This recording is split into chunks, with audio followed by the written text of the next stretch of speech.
saw our NOGI roll. So we had a few really interesting positions that we're going to break down from that roll. So we're going to start off with Mike. In the very beginning of the roll, he had me in a reverse deli hiva right over here.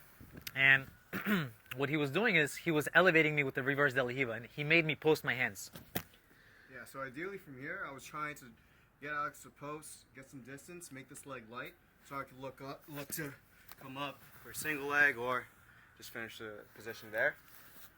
So I felt Mike, as soon as I was here, as soon as he started to kick me with that hook and I posted, I felt that my legs were so light and that I could feel that he was about to come up. So what I did was I took my right leg that was in between and I kicked it to the opposite leg. So now if Michael tries to come up, my leg is blocking him, just like so, all right? My hands were so high that his deli hiva hook was being loosened up a little bit. And as it was loosened up, what I did was I pummeled my left foot right on his shoelaces here so that he can't get the reverse deli hiva hook back. From here, I could have walked back, but what I chose to do is dive over my right shoulder and look for the back take. So from here, I dove, and as I dove, what I did was I reached for Mike's far hip with both of my hands, just like so.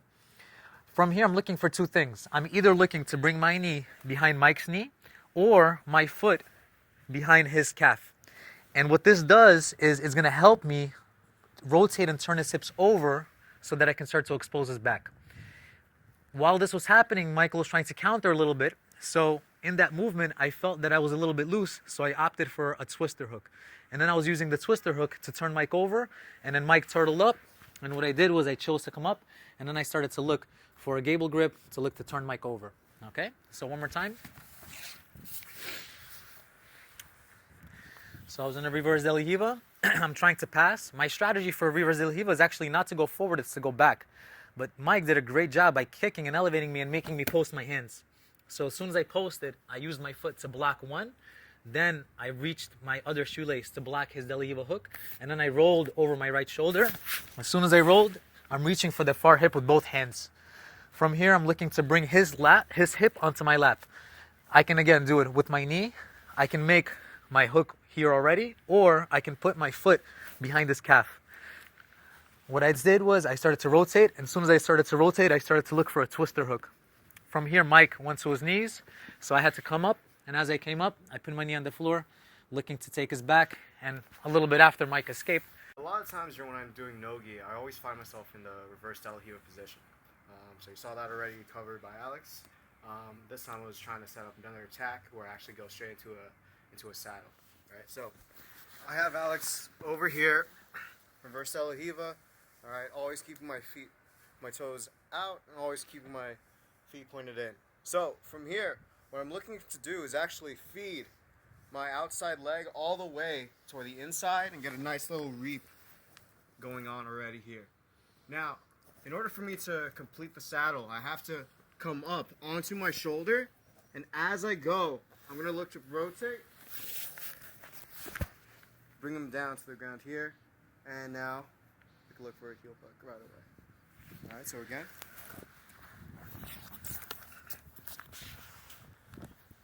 Alright, so I have Alex here, reverse deli hiva. Alright, always trying to keep a good angle. If I'm too squared, I'm going to find it a little difficult for me to get my leg all the way through. So from here, I'm going to make sure I have a good angle, reach through, get a nice hook, and now I'm going to clear my right foot. I'm going to start coming onto my shoulder. Now from here, I'm going to start looking to rotate, roll through, get right into the saddle, finish with a heel hook position right away. Guys, so when I'm in the reverse deli hiva, Michael, he plays several different variations of reverse deli hiva. The differences are actually his grips. So a lot of times that he's playing reverse deli hiva, he's looking for my ankle right over here. So as soon as he starts to make this grip, I'm thinking that he's going to start to invert. He's going to go underneath me. Maybe he's going to do what he did earlier, make me post my hands and come up.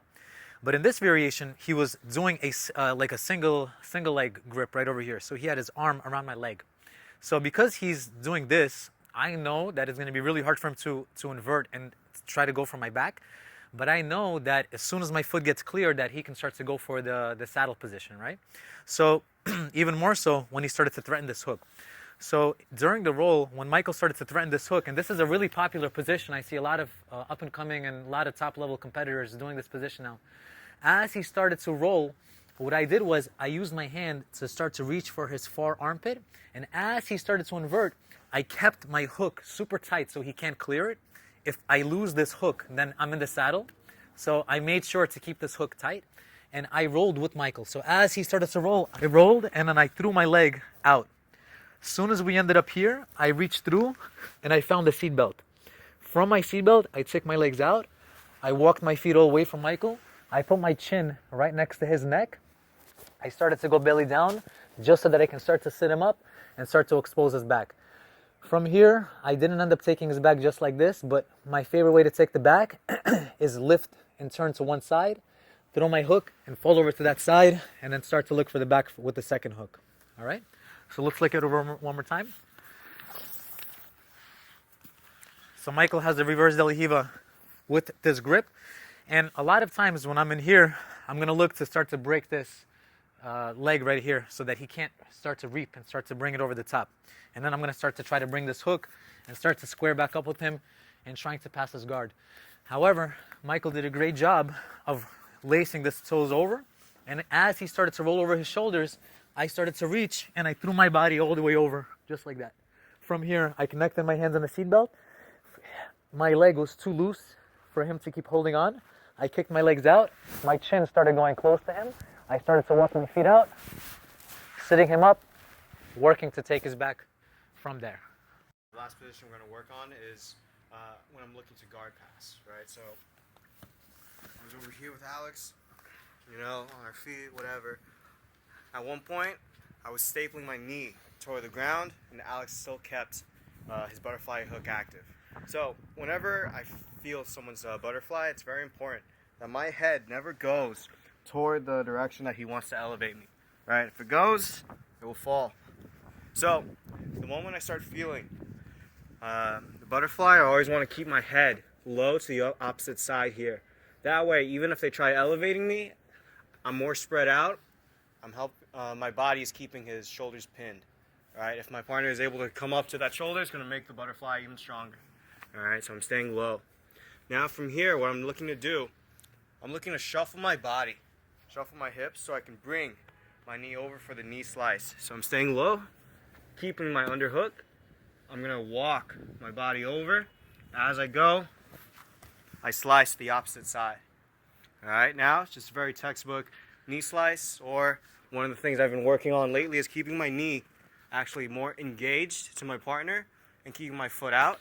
That way, all it takes is a little shuffle to bring my foot out. If you're not sure of what to do, maybe you're more comfortable with your regular knee slice, that works fine. Then you can just go from here. All right, one more time. So we're here, boom, staple my leg, keep nice and heavy, come down, making sure I'm on the side of his butterfly hook. All right, so now from here, keep my underhook. I shuffle my body, get my knee slice. Here. Now from here, you choose how you want to finish. I'm out. Secure side control here. Guys, when I was on the bottom, Michael surprised me a little bit because when he stapled this leg, my left side was vulnerable. So I actually thought that he was looking for an opportunity to long step this leg. I thought he was going to start to kill my hook and start to step. In which case, I was going to start to frame, and I was going to start to use the hook to follow him and looking for the top position. However, Michael, while I was thinking about this, was able to beat me and get this underhook. And as soon as he got that underhook, then the opposite side became open, and then my guard got passed from there.